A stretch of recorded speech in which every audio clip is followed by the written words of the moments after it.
गुनाहों के धोने में नमाज एक चलती हुई नहर की तरह है। अन अबी हुरैरा रज़ियल्लाहु ताला अन्हु क़ाल, अबू हुरैरा रज़ियल्लाहु ताला अन्हु से मरवी है, वो फरमाते हैं समिअतु रसूलुल्लाह सल्लल्लाहु अलैहि वसल्लम यक़ूल, कि मैंने अल्लाह के रसूल सल्लल्लाहु अलैहि वसल्लम को फरमाते हुए सुना, अरअयतुम, मुझे बताओ तो सही, लौ अन्न नहरन बिबाबि अहदिकुम, कि अगर तुम में से किसी के दरवाजे पे कोई नहर हो, यग़तसिलु फ़ीही कुल्ल यौमिन ख़म्स मर्रातिन, और वो उसमें रोज़ाना 5 मरतबा अच्छी तरह गुस्ल करता हो, हल बक़िय मिन दरनिही शैउन, क्या उसके जिस्म पर ज़रा सा भी मैल बाकी रहेगा? क़ालू ला यबक़ा मिन दरनिही शैउन, सहाबा ने जवाब दिया कि नहीं, उसके जिस्म पर ज़रा भी मैल बाकी न रहेगा। क़ाल कज़ालिक, हुज़ूर पाक सल्लल्लाहु अलैहि वसल्लम ने फरमाया, फ़कज़ालिक मसलुस सलवातिल ख़म्सी, कि पाँचों नमाजों की मिसाल इसी तरह है। यमहुल्लाहु बिहिन्ना अल खताया, अल्लाह ताला उनके ज़रिए गलतियों को माफ़ कर देता है। इसी तरह मुस्लिम की एक रिवायत अबू जाबिर रज़ियल्लाहु ताला अन्हु से मरवी है, वो फरमाते हैं कि जब नबी अकरम सल्लल्लाहु अलैहि वसल्लम का इरशाद नकल करते हैं कि पाँचों नमाजों की मिसाल ऐसी है कि एक दरवाजे पर एक नहर हो जिसका पानी जारी हो और बहुत गहरा हो, उसमें रोज़ाना 5 दफ़ा गुस्ल करे। जारी पानी गंदगी वगैरह से पाक होता है और पानी जितना भी गहरा होगा उतना ही साफ और शफाफ होगा, इसलिए इस हदीस में उसका जारी होना और गहरा होना फरमाया गया। और जितने साफ पानी से आदमी गुस्ल करेगा उतनी ही सफाई बदन पर आएगी। उसी तरह नमाजों की वजह से अगर आदाब की रियायत रखते हुए पढ़ी जाए तो गुनाहों से सफाई हासिल होती है। जिस किस्म का मजमून इन 2 हदीसों में इरशाद हुआ है, उस किस्म का मजमून कई हदीसों में मुख्तलिफ सहाबा रिज़वानुल्लाहि अलैहिम अजमाइन से मुख्तलिफ अल्फाज में नकल किया गया है।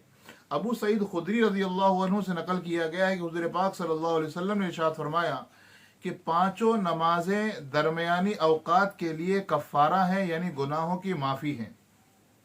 यानी एक नमाज से दूसरी नमाज तक जो भी सगीरा गुनाह होते हैं वो नमाज की बरकत से माफ़ हो जाते हैं। उसके बाद हुज़ूर पाक सल्लल्लाहु अलैहि वसल्लम ने इरशाद फरमाया, मसलन एक शख्स का कोई कारखाना है जिसमें वो कुछ कारोबार करता है, जिसकी वजह से उसके बदन पर कुछ गर्द गुबार मैल कुचैल लग जाता है, और उसके कारखाने और मकान के दरमियान में 5 नहरें पड़ती हैं। जब वो कारखाने से घर जाता है तो हर नहर पर गुस्ल करता है।